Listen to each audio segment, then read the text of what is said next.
All right, Smirnoff. Official vodka of the NFL, the world's #1 vodka. Here's the deal. Game day is everything. The noise, the rituals, the passion, the dip, the wings, the dip again. Smirnoff belongs in that mix because if you're tailgating or hosting or just sitting there checking your fantasy lineup every 30 seconds, you need Smirnoff. Otherwise, it's not a real game day. They've been doing this since 1864, which is, I don't even want to do the math, a long time.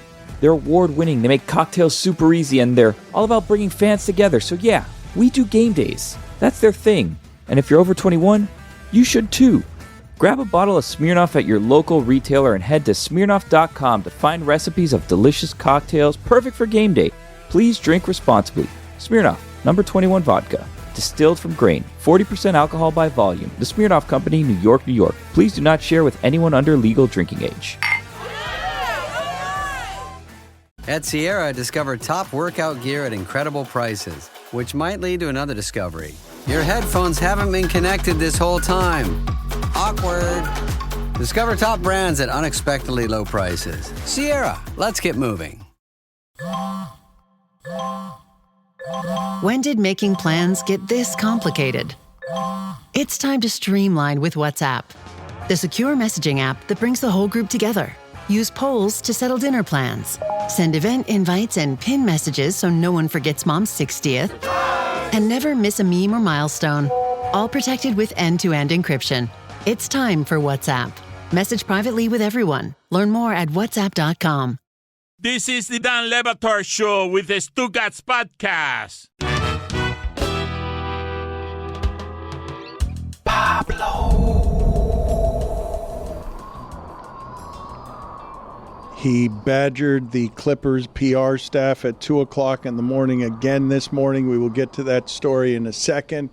Part of what it is that we're trying to do here at Meadowlark Media is establish businesses for the people who we care about around here. Pablo has his. Zaslow, we've brought his show on board. Zaslow's now officially, his podcast is on board with us. Do you want to tell people, Zaslow, what it is that you have been doing for a while now that you are now doing with and for us? Thank you. Zaslow Show 2.0. Every day, Miami-based, South Florida sports. We do some national as well, but it's a place that you can get just me. So wherever you get your podcasts, you search Zaslow Show 2.0. Like, rate, comment, subscribe. It's great for the algorithm. Everybody knows I got a good algorithm anyway, and I'll love you a long time. Thank you. Zaslow Show 2.0. Jeremy's going to be doing a live stream as we've segregated baseball again to celebrate the baseball playoffs. That's going to be tomorrow. We'll have Jeremy from Heat Media Day talking about that baseball live stream and not Heat basketball. He will join us here in a little bit. And for those of you wondering about Stugotz is scheduled to join us later next month as he builds out his things, God Bless Football and Stupidity. Later in October, he will be he's scheduled to rejoin us as he's building out his business. Stugotz and Company. Recent rebrand. Stugotz and Company. Yes, forgive me. Pablo, you have yet another report here, and evidently Mark Cuban has now tweeted a 323-word response to your 5-part Ballmer investigation. The tweet begins with, Pablo, you have become a great podcast entertainer, great acting skills, but in terms of getting to the real, not so much. All of what you said is meaningless, in capital letters, if KL2 didn't actually get paid, end quote. We'll get your response to what Mark Cuban says in a second, but why don't you catch people up on your newest reporting here today? Yeah, shout out to Zaslow Show 2.0, by the way. I love that show. I loved it when it was 1.0, 2.0, even more excited. We're in Aspiration Investigation 5.0 right now. So why are we doing a 5.0? It's because there's been a lot of talk from Steve Ballmer about how he has been defrauded, victimized, humiliated. And I want to take him at face value. I'm going to lead with this part of the story. There's a lot in here, but the part I'm leading with is because how then is it possible that Steve Ballmer, who was victimized, defrauded, humiliated by Joe Sandberg, and by the way, has said via the Clippers that as of the government investigation, he first began to learn that he was defrauded, victimized, humiliated. The government investigation began January 2024 in the public eye. right? So that was Bloomberg's headline about the Clippers, actually, January 2024. It was undeniable that Steve Ballmer would have known about it. Of course, behind the scenes, people at Aspiration, dozens of them have been interviewed by the federal government as early as spring 2023. But Jan 2024, let's use that. October 2024, one of the board members of Aspiration, Ibrahim Al-Husseini, he is arrested and ultimately pleads guilty to wire fraud. Joe Sandberg has been under investigation. There are articles about this in January, in July, Bloomberg. They've been on it. And so the question I raised in this episode is, if all of that is so, why would Steve Ballmer, his charity, the Ballmer Group, why would he invest $1.875 million in a charity founded and chaired by Joe Sandberg in November 2024? How does one square the circle? So it's a year and a half after the deal with the Clippers had fallen apart, as federal authorities are closing in. A year and a half later? Yes, 10 months after Bloomberg reports with the Clippers in the headline that the government is investigating Aspiration and Joe Sandberg, the entity that we've heard Steve Ballmer say over and over again he has been defrauded, victimized, and humiliated by. Why then is he donating $1.875 million into the charity that, by the way, has since taken down on its website that Joe Sandberg is the founder and board chair? That page has disappeared, but thankfully, the Internet Archive gave us a saved version of it, which was up online as of November 2024. Why then would they do that? And so we posed this to the Clippers. The Clippers chief communications officer sent us a response on behalf of the Ballmer Group, which is an interesting thing that the Clippers PR person is giving us the statements from the charity. This, by the way, after the Clippers PR person, when we asked, generally speaking, hey, we had heard that Steve Ballmer had donated, in Joe Sandberg's charities. Can you comment on that? And their response was, that is germane to the NBA investigation. We will let the NBA investigation take its course. So then we come back with the details, and we get a statement from Ballmer Group in which they say, actually, this is the fourth payment. This is a series of payments that we made to Joe Sandberg's charity, the Golden State Opportunity Foundation, a very small charity that, again, he co-founded, is the person, the entire spitting image of the board chair this entire time. He said, actually, this is the fourth payment, and the first one, upon our reporting with the people who now are still remaining at Golden State Opportunity Foundation, they say that the first one started in January of 2018. And so what we've also, Dan, learned in the course of the reporting is that the relationship between Joe Sandberg and Steve Ballmer actually began in 2017 when that first donation was being discussed, because that donation began, per the charity, on January 1st, 2018, which is almost 4 years before they appeared together for the first time in public via Aspiration. So the relationship, the story, the implausibility, the irrationality deepens. I'm really confused as to what Mark Cuban is doing. This isn't just a stubborn rich dude refusing to capitulate. He's holding water for another owner. He owns still a healthy chunk of the Dallas Mavericks. So what can we glean from this? Like, every time he has a rambling statement to you, it's like he either didn't listen to an episode of yours or didn't listen to any of the previous ones. What do you think of the recent pivot to try to parse between intent and whether or not they actually paid? Is this some kind of loophole that the NBA is looking to exploit here to not have egg on their face? Because this seems to be a systematic breakdown of their checks and balances when it comes to these sorts of things. Let me read the quote again. The tweet begins, Pablo, you have become a great podcast entertainer, great acting skills. But in terms of getting to the real, not so much. All of what you said is meaningless in capital letters if KL2 didn't actually get paid, end quote. So I guess I haven't exactly poured through Mark's latest tweets.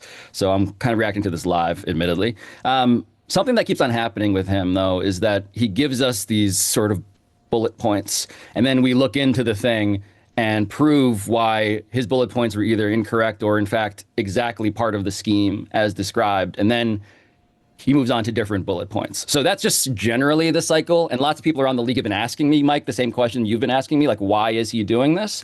I want to actually zoom out for a second and phrase this and sort of put it in the context of the larger conversation around the league, because Mark Cuban is so explicitly off in public, seemingly in a way that no one else is willing to be. And every other conversation I have, and we have an anonymous head coach that reached out to me that's in this episode saying it's beyond obvious what happened, right? That this is embarrassing for the league. We have that anonymous head coach. We have a former Clippers official saying that the sun of the Clipper solar system is Kawhi Leonard, the moon is Dennis Robertson. Of course, the Clippers knew about this. This is someone who worked with all of the principals involved. And there are more people I've talked to, by the way, who are actually too afraid to be anonymously quoted because they explicitly have informed me that they fear reprisal from the NBA.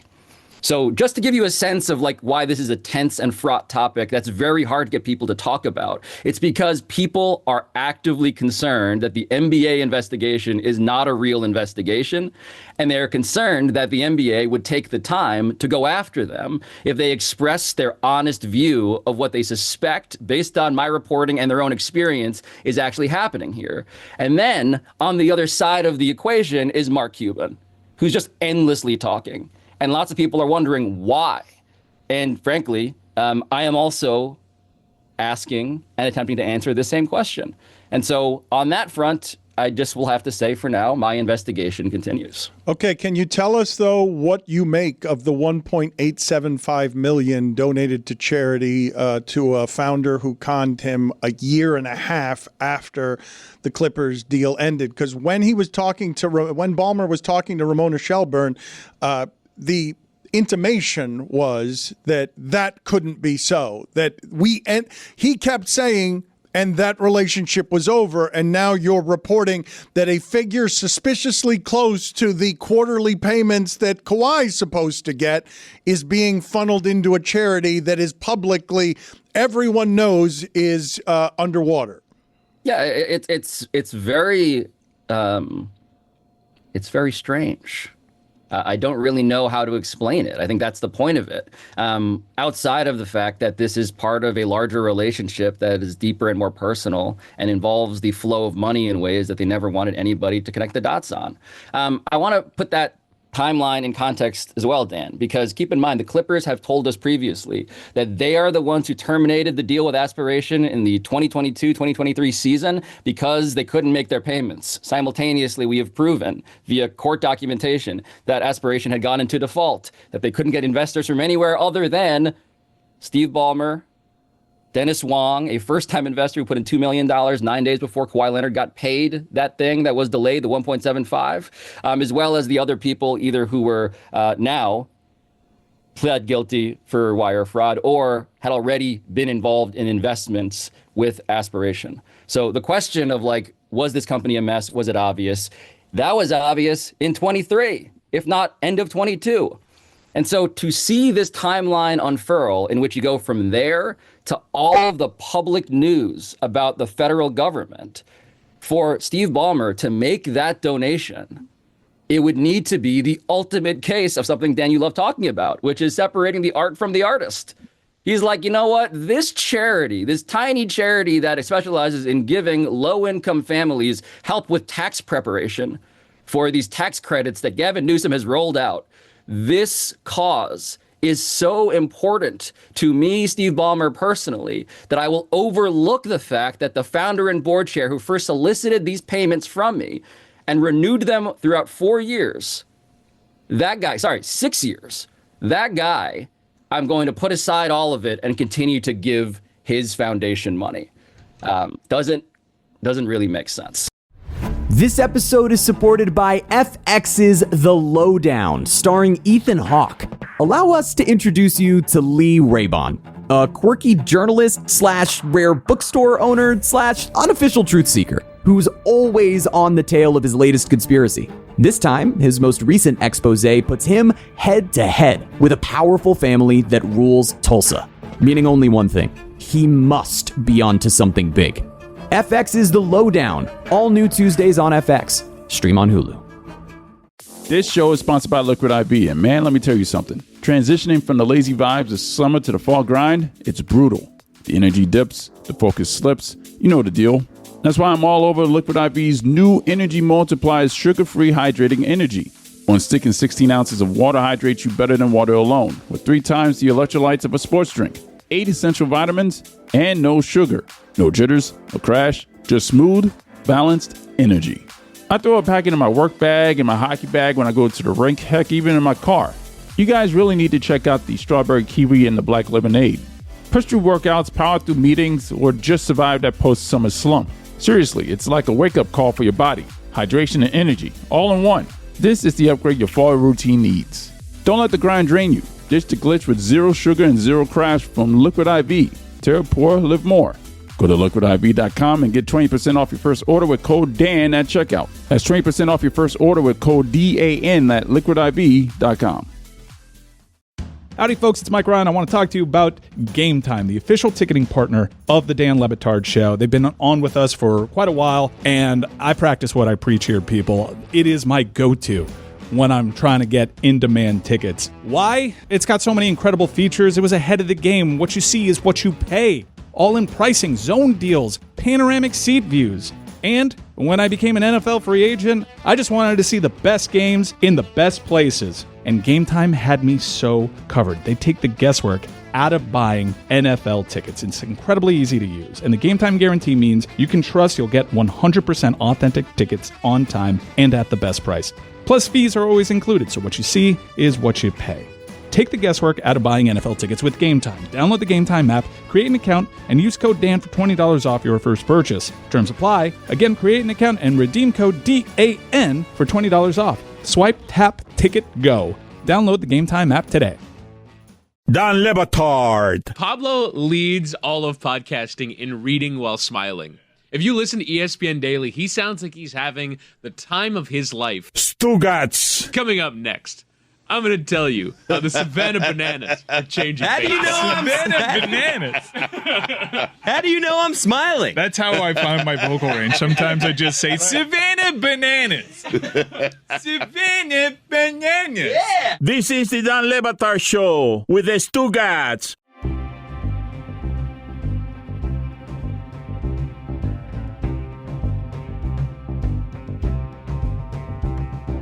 Briefly, because I want to get to some more of your reporting here, but him opening the door to the difference between intent and putting something into practice.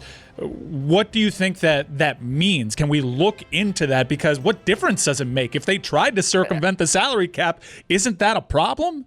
Yeah, that's where I mean, to say the least, right? Like the whole idea that there was an agreement that was intended to be fulfilled with real money negotiated at painstaking lengths that was never disclosed. What does it matter if the full value was paid? I mean, frankly, I don't think it does. But I think to Mark's point, like one of the things that's just weird about this is that the first thing we reported is that KL2 Aspire LLC was listed as a creditor for $7 million in the bankruptcy filing. The deal was for $28 million. So the question of why is only $7 million outstanding would seem to almost be asked and answered by the first document we released, which is that they're owed 7 of the 28. And you could do some math and say, okay, but the company collapsed. And so really it was a 3-year deal for $21 million, in which case, logically speaking, then maybe he got paid 14. Is that what Mark is hanging his hat on? Because we can continue to report out the chain and the timeline, and of course, our investigation is ongoing on that front.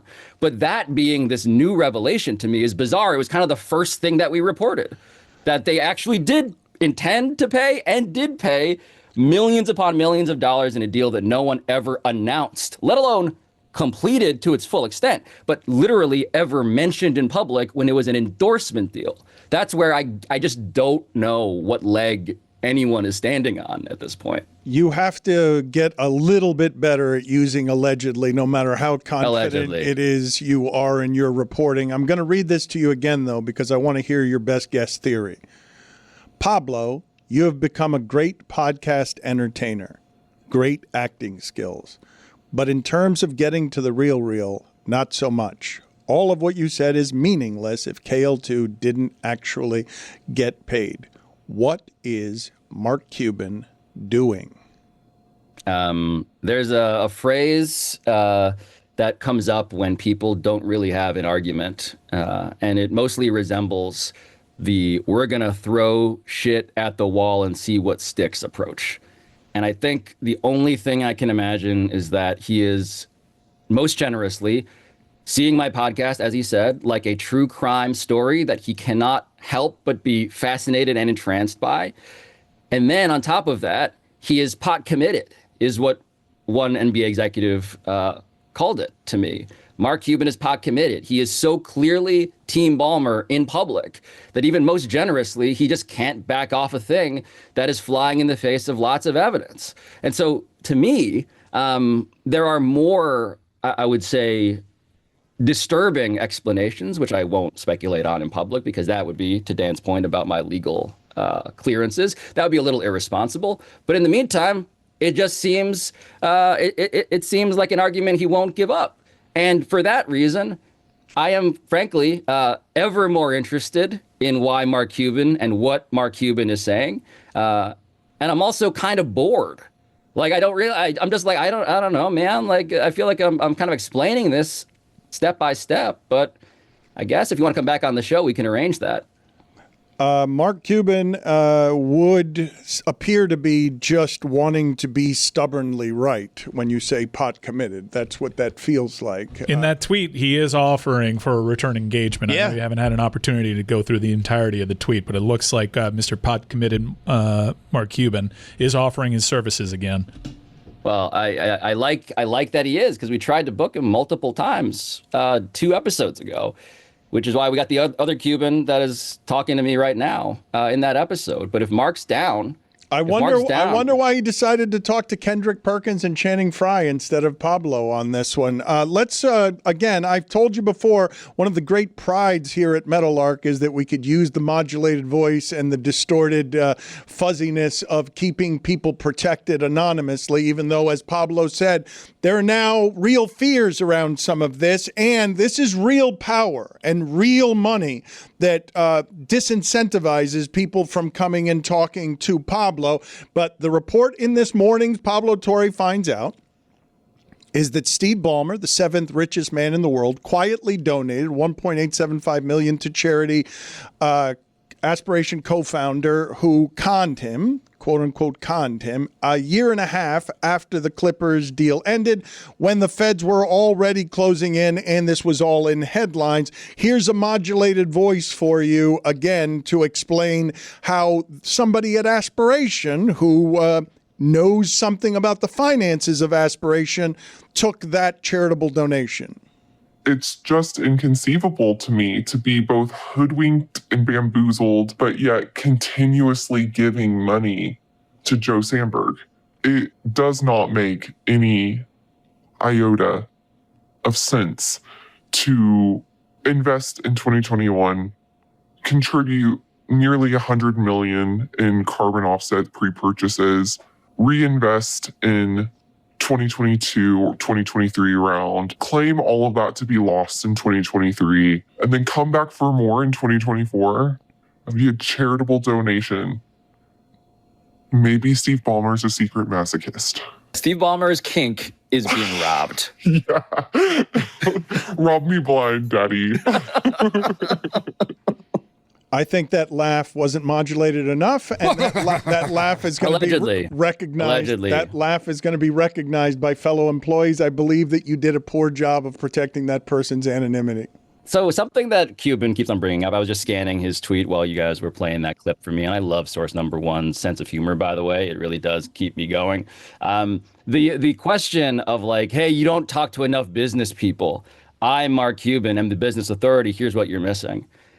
I just cannot stress enough how many people I talk to that we don't quote for these episodes, so that I am as sure as I can be that I'm not missing stuff from the business world. Mark Cuban, who again, I loved the respectful dialogue we had before. It's why I invited him back for more. It's why I continue to entertain the premise that maybe we can continue to have that if we're both operating from evidence and from good faith. I am hopeful about that. But the question of whether Mark Cuban is the only billionaire I've ever talked to, in my capacity as reporting this story, he is one of an increasingly long list of incredibly wealthy people that I have to ask, hey, what do you think about this? What have you heard about this? People who are in the NBA and people who are just in finance. So I just want to there's this thing that really rich people like to do in which they say, if you are not me, you cannot imagine what it's like to be me. And a lot of what I'm doing in the story is proving that, yes, there is complication and complexity. There are terms that we're going to spell out to you as best we can. But there's also just the fundamental fallibility and desperation of human nature. And do not let a billionaire tell you that you do not understand human nature when so much of what they're doing is fucking stupid. Yeah. It can be both. It's kind of a dirty move, Pablo, where Cuban tweets to you there, just have me back on the podcast. Like, he makes it sound like you won't have him back on. Just have me back on the pod. Like, he's begging you when you've wanted him on. Anyway, what do you think's going to happen at Clippers Media Day today? I'm excited. I'm excited to see what questions get asked. In the episode, we kind of give a step-by-step guide. Like, here are the questions that I personally would ask Kawhi Leonard, Ty Lue, Lawrence Frank, who's the president of basketball operations. In this episode, we established that if nothing else, the way the Clippers power structure works is that Steve Ballmer and Lawrence Frank would be the ones to handle as sensitive a case as Kawhi Leonard, sensitive for all the reasons that have been publicly reported since 2019. Before then, and then how to handle something like this, in which, of course, secrecy, to the extent that they never even announced this deal Kawhi had with their own team sponsor, of course, that would be paramount. So I look forward to those people being asked questions. I have questions for them if they are not asked such things. But it's going to be interesting. The last time that Steve Ballmer ever talked at Media Day, he's not supposed to talk today. Maybe that changes. I hope it changes. But the last time he talked was in 2021. And at 2021, and we play the video in the episode, you will see Steve Ballmer sitting next to Joe Sandberg, the co-founder of Aspiration, and they are both celebrating and discussing in terms that are now very interesting to relive why this deal between the Clippers and Aspiration to the tune of over $300 million, $50 million personally from Steve Ballmer, why that was struck and how it's not against the rules at all. It just seems almost very interesting, very conspicuous even, that they went out of their way to reference some of the legal and financial intricacies in that introductory presser in 2021. The name of the podcast is Pablo Torre Finds Out, and he is the only one doing this kind of reporting. I've told you a number of different times that this is very difficult stuff to do, and so no one else is doing it. No one else is catching up to him on this story, and all of the information in 5 parts is at Pablo Torre Finds Out. Tony, you might be surprised to know that Pablo investigated for longer a different story than this story, which was, why isn't there tickling in MMA? He actually reported that one for a year. Tony, do you know the answer to the question of why there isn't tickling in MMA? I don't know the answer to the question. What do you say? Pablo, you want to tell him? It's my gimmick. You want to tell him what it is that you discovered there, what you found out? I mean, tickling is an effective strategy, as evidenced by an actual fight, an MMA match that happened in which one guy tickled the other to escape one of those like Suzanne Summers thigh master leg locks on their head, and then came back to win. So this is an episode about a fight in particular involving a tickler and a tickly, and why the sport of MMA refuses to take the lesson that clearly should be taken, which is this works. And so we go to Germany to interview a scientist who studies tickling and tickles lab rats, literally lab rats, for a living. We go to a fight in Rochester, New York, in which we go and interview the tickler. We go and interview it's just, listen to the episode. This is like a bird watching thing for me, guys. You're wasting I do these so other much, things. You're wasting so much money. You're wasting. I do these episodes. It's not one for me, one for them, like they do in Hollywood. It's not that. I care about all of these things. But every so often we do an episode where I'm like, watch the bird watching episode and I'll investigate Jeffrey Epstein. Watch the tickling episode and I'll investigate Jalen Brunson. Okay? If that's what it needs, I will do it, but you got to watch the tickling episode first. All right, you got me on the bird watching one. You got me on the tickling one. I'm getting to it. Paul Thomas Anderson. I listened to the Malik Beasley one, which was great, and I texted you about it. You did. You know what? What do you want? You want congratulations? No, but he for that? thinks that I don't listen and watch, and I do. One. Eczema isn't always obvious, but it's real.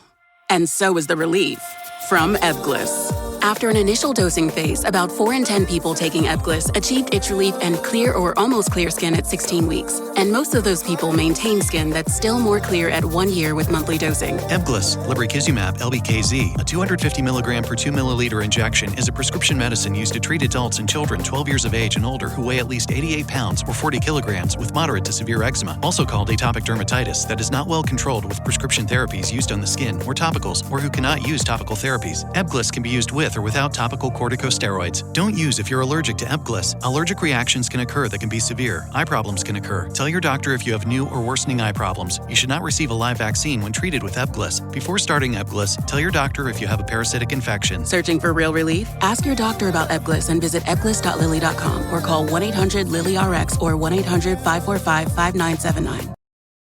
This episode is brought to you by State Farm. Checking off the boxes on your to-do list is a great feeling. And when it comes to checking off coverage, a State Farm agent can help you choose an option that's right for you. Whether you prefer talking in person, on the phone, or using the award-winning app, it's nice knowing you have help finding coverage that best fits your needs. Like a good neighbor, State Farm is there. Lowe's knows how to help make your home holiday ready for less. Get Select Style Selections vinyl flooring for just $1.99 per square foot and have it installed before the festivities begin. Our team can help you every step of the way. See a Lowe's Red Vest associate or visit Lowe's.com/holiday install to get started. Lowe's, we help, you save. Basic install only. Date restrictions apply. Subject to availability. Installed by independent contractors. See associate for details. Contiguous U.S. only. Don Le Batard. To us residents. Oh, wow. That's pretty It's in there. It's better. Think I haven't been practicing? Stugotz. I didn't realize we had a substitute complicated legacy. Brought to you by Headquarter Toyota. 441 Powerline Road. Second down and 9. This is the Don Le Batard Show with the Stugotz.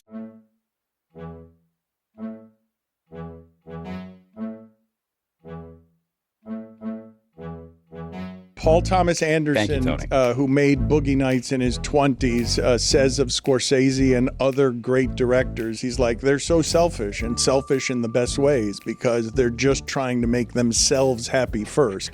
That's what Pablo Torre finds out is, just so that you know, he ain't doing it for you. This ain't altruism, and he's not Brother Teresa. He's absolutely doing this for himself selfishly. Dan, one even better. I actually gave Pablo a source the other day. So let's see what happens. Hey, there.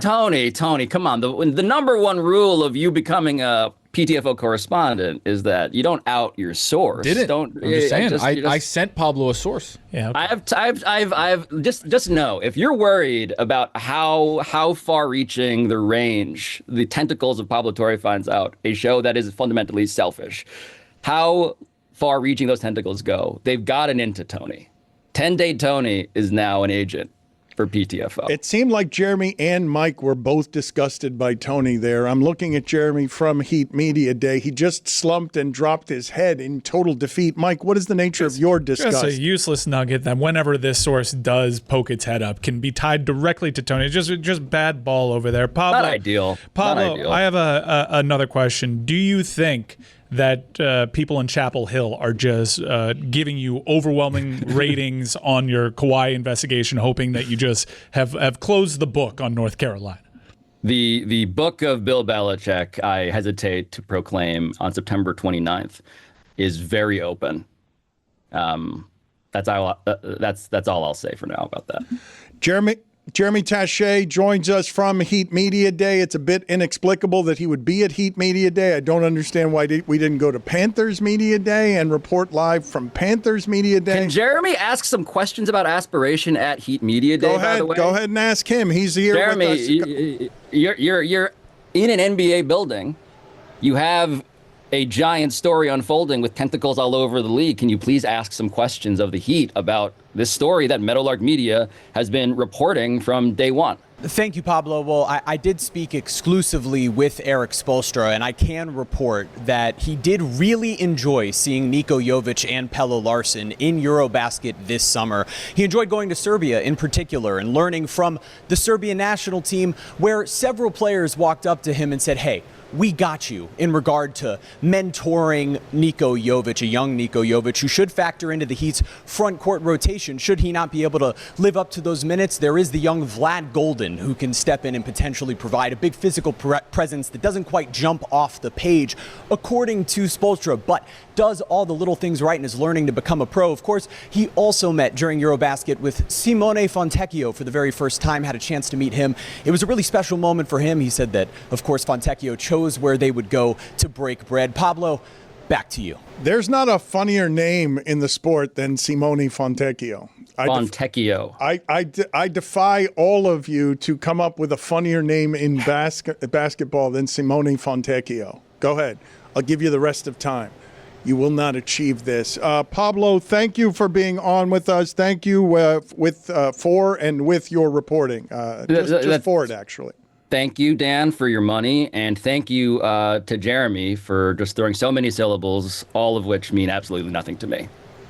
And well, if you are looking for Clippers information, guys, I did have an opportunity to speak with head coach Erik Spoelstra about Norman Powell, former Clipper, and he said that when they met, it wasn't quite like the meeting he had with Dwayne Wade in 2008 where they got right to business. This was more about, quote, shooting. Thank you. Please just. He had the open door there on the Clipper thing, and I thought when you're too much for Pablo. He's not asking questions about aspiration. I should say, by the way, happy 40th birthday to Pablo Torre. Happy birthday to him. I don't care. Good luck. Any highlights? Any highlights from your birthday weekend? I spent my birthday weekend reporting this episode that Mark Cuban's been shitting on. So please allow me to go back into Twitter and continue to contemplate whether I'm doing anything meaningful with my life. All right. See you later. That is not a good use of your time. You have already won that story. Enjoy some time, please. And please be with your family. It's important. I want to go out to Jeremy again from Heat Media Day just to get his baseball live stream promotion. What are you doing tomorrow to celebrate the advent of the baseball playoffs? Thanks, Dan. Well, during Wild Card Tuesday, where there will be 4 different games happening at 1, 3, 6, and I believe 8:30, at 6 o'clock, Chris Cody and I will be live on our YouTube channel with anyone who's welcome to join us if I haven't run them off already with all of these Heat reports. For Yankees-Red Sox, that's a wild card game. Yankees-Red Sox, it should be a lot of fun. And it's going to be the cast and crew from the Pitch Clock. We'll have some trivia games. It should be a great experience, and potentially Jane Levy joining us as well after her appearance on the Pitch Clock last week. And just so you guys know, I can exclusively report that Andrew Wiggins is wearing white socks with plain white shoes and no other color with his white Heat uniform today. Back to you. All right. Appreciate you joining us from Heat Media Day. You should be asking questions about aspiration out there and trying to aspire. I did ask Erik Spoelstra about his aspirations for this group, and he said this year it is embracing the unknown. That's something he's really enjoying, looking at the veterans, knowing the minutes they're going to get, whether that's Wiggins. Shane Levy, though, that's a hell of a get. Jeremy had my curiosity, but now he has my attention. You know what has my attention, because I think this got buried in the news of yesterday. Did you guys see what happened between Liam Cohen and Robert Saleh? Did you guys love this. Boy, did I. Fill me in, because I just saw stills of a contentious back and forth. Okay, so I will fill you in, but not until you basically play the only thing that I associate with Liam Cohen. Duval. So Liam Cohen, during the postgame, told Saleh, quote, "Keep my name out your bleeping mouth." So he's quoting Will Smith yelling at Chris Rock. And Saleh responds with, because First of all, that was startling to me, to just see a head coach say that to another head coach. Not since Jim Schwartz and Jim Harbaugh met at midfield and tried to outgrip each other on the handshake have I seen this kind of back and forth. Because you would assume that Liam Cohen, play his famous sound again if you don't mind, because you would assume that Liam Cohen, once he says this, is saying the most aggressive thing. Duval. When he says, quote, keep my name out your bleeping mouth, you'd think that's the most aggressive thing. But Salah responds with, I'll bleep your world up. You don't want to bleep with me. I will bleeping end your bleeping life, end quote. That's the proper look. Yes, that is the proper look. I didn't know Bobby Salah had that in him. Let's see if we go out to CBS 47 Jacksonville and see if we can hear that recreation, because this isn't how they'll talk in front of the microphones, but this is how they talked on the field. Salah is the defensive coordinator for the 49ers. Jacksonville won that game, even though, again, for the fourth time this season, and in every game they've played since Trevor Lawrence was the quarterback. Jacksonville tried very hard to lose this game. San Francisco would not let them. San Francisco, at the end of the game, Robert Saleh gets into it with Liam Cohen.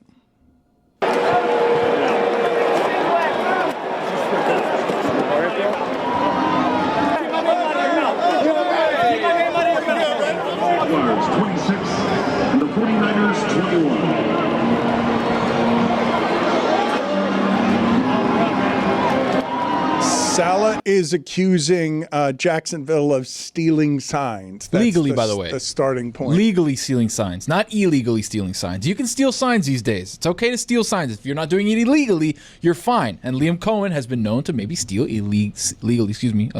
allegedly, legally stealing signs. And by the way, Robert Saleh, definitely the guy that you think has all that stuff inside. I think Saleh's out of line. He got in front of a microphone, before the game and just straight up said Liam Cohen's one of the best at stealing signs. I mean, you don't expect Liam Cohen to be annoyed with that. I think Saleh's out of line in that spot. You don't think he's out of line with saying, I will bleeping end your life? Well, yeah, then he said that too. It is something that I think constitutes a threat of murder. Come on, what are you doing? Yeah, but Mark Cuban would tell you it only matters if you carry it out. That's the difference between murder and manslaughter. It is still a threat to murder Liam Cohen, which is a bit strong. And you're right that he did accuse Liam Cohen.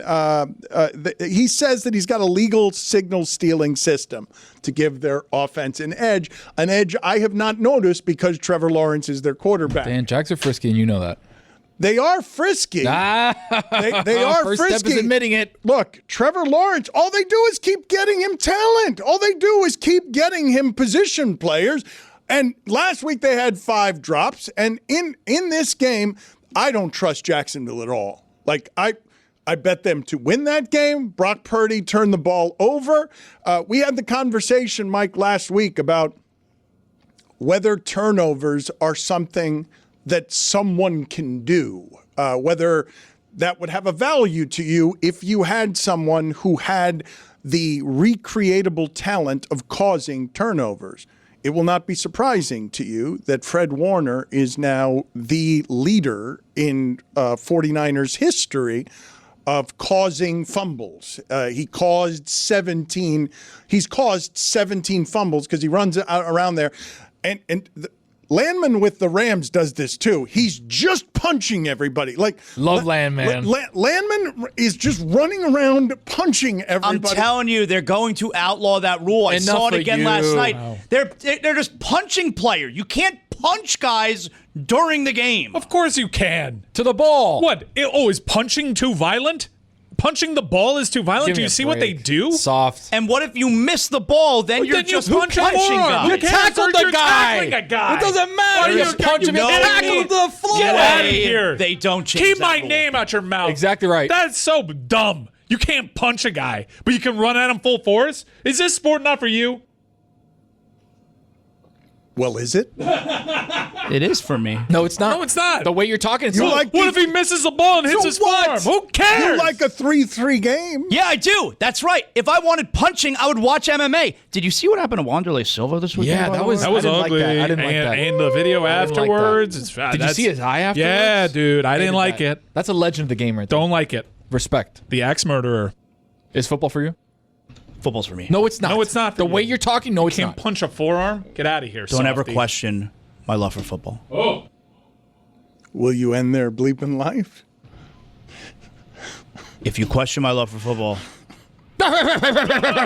You're done. That's it.